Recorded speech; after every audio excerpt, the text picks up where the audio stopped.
சோற்று கற்றாழை. இந்த கற்றாழைக்கு சித்த மருத்துவத்தில், தமிழ் மருத்துவத்தில் இன்னொரு பெயர் குமரி.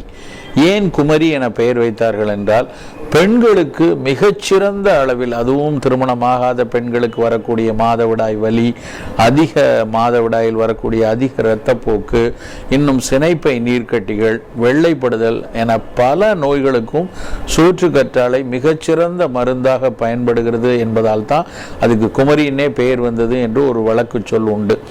இது மட்டும் இல்லை, இதுக்காக இது ஒன்லி பெண்கள் மட்டுமே சாப்பிடக்கூடிய ஒரு மூலிகை என்று நினைச்சிடக்கூடாது. ஏன்னா சோற்று கற்றாழை உடலின் சூட்டை குறைத்து குடல் புண்களை ஆற்றுவதற்கும் மிகச்சிறந்த ஒரு சாராக பேசப்பட்டு வருகிறது. இதெல்லாம் காரணம் என்னன்னா, இந்த சோற்று கற்றாழையில் இருக்கக்கூடிய மிக நுண்ணிய மருத்துவ கூறுகள் பல வகையிலையும் உடலுக்கு, அதனுடைய உடலின் குடல் பகுதியில் இருக்கக்கூடிய இன்ஃப்ளமேஷனை குறைக்கிறது, குடல் புண்களை ஆற்ற வைக்கக்கூடிய தன்மை கொடுக்கிறது. அப்படின்லாம் இன்றைக்கி நவீன அறிவியல் ஆய்வுகள் உறுதிப்படுத்தியிருக்கிறேன். அது மட்டும் இல்லாமல் அது ஒரு ஆன்டிஸ்பாஸ்மோடிக் ஆக்ஷன் இருக்குது. அதனால் வயிற்றில் வலி வருவதை குறைக்குது அப்படின்னு சில ஆய்வுகள் சொல்கிறாங்க.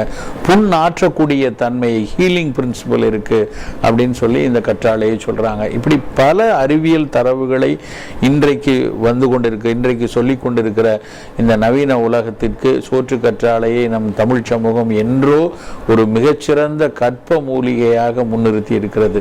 சோற்று கற்றாழை நாம் அவ்வப்போதோ தினசரியோ சாப்பிட வேண்டிய மிக முக்கியமான ஒரு மூலிகை சாறு.